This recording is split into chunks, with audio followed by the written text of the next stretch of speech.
ಇನ್ನು ಮುಂದೆ ನಿಮ್ಮ ನೆಚ್ಚಿನ ಧಾರಾವಾಹಿಗಳ ಫುಲ್ ಎಪಿಸೋಡ್ಗಳು ಸನ್ ನೆಕ್ಸ್ಟ್ ಆಪ್ನಲ್ಲಿ ಮಾತ್ರ. ಮತ್ತಿನ್ನೇನ್ ಮಾಡ್ಲಿ ಮಾವ, ಅವ್ರು ಮಾಡಿದ್ ಮಾತ್ರ ಸರಿನಾ? ಅವರಿಂದಾನೆ ತಾನೆ ನೀವು ಪಂಚಾಯತಿ ಕಟ್ಟಲಿ ತಲೆ ತಗ್ಸಿ ಇಲ್ಲಿ ಬಂದು ನಿಂತ್ಕೊಳ್ಳೋ ತರ ಆಗಿದ್ದು, ತುಳಸಿ ನೋವು ಅನುಭವಿಸೋ ತರ ಆಗಿದ್ದು.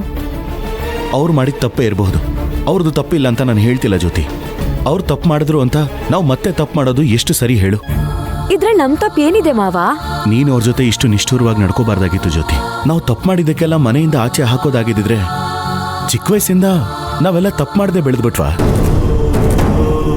ಆಗೆಲ್ಲ ಅವ್ರು ನಮ್ಮನ್ನ ಕ್ಷಮಿಸಿ ಸಾಕಿ ಬೆಳೆಸಿದಕ್ಕೆ ತಾನೆ ನಾವಿವತ್ತು ದೊಡ್ಡವರಾಗಿ ಬೆಳೆದು ಜೀವನ ಮಾಡ್ತಿರೋದು. ನಾವು ಚಿಕ್ಕ ವಯಸ್ಸಲ್ಲಿ ಮಾಡಿರೋ ತಪ್ಪನ ಅವ್ರಿಷ್ಟು ದೊಡ್ಡವರಾಗಿ ಮಾಡಿದಾರಲ್ಲ, ಆ ತಪ್ಪು ಜೊತೆ ತೂಗ್ತಾ ಇದೆಯಲ್ಲ ಮಾವ. ಒಂದ್ ಜೀವ ತೆಗಿಯೋ ನಿರ್ಧಾರ ಮಾಡಿರೋದು ಸಣ್ಣ ವಿಷಯನಾ? ಅದ್ ದೊಡ್ಡದೇ ಜ್ಯೋತಿ. ಹಾಗಂತ ಅವ್ರನ್ನ ಮನೆಯಿಂದ ಆಚೆ ಹಾಕ್ಬಿಟ್ರೆ ಎಲ್ಲ ಸರಿ ಹೋಗ್ಬಿಡುತ್ತಾ? ಸರಿ ಹೋಗ್ದಿರೋ ಕೆಲಸ ಮಾಡಿದ್ದಾರೆ ಅಂತಾನೆ ನಾನು ಹಾಗೆ ಮಾಡಿರೋದು. ಈಗ ನಿನಗೆ ಏನ್ ಹೇಳಿದ್ರು ಅರ್ಥ ಆಗಲ್ಲ. ಸರಿ ಬನ್ನಿ, ಮನೆ ಹತ್ರ ಹೋಗಿ ಮಾತಾಡೋಣ, ನಡೀರಿ.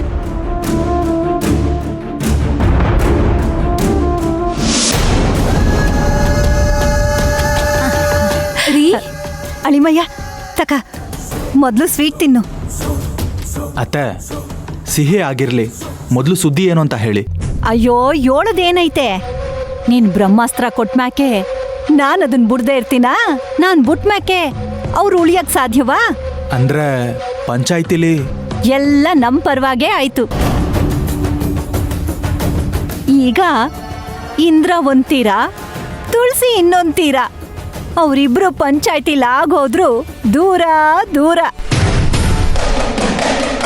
ಇನ್ಮ್ಯಾಕೆ ಆ ಎರಡೂ ಕುಟುಂಬಗಳು ಒಂದಾಗೋದು ಕನ್ಸಿನ ಮಾತು ಹೇಳು.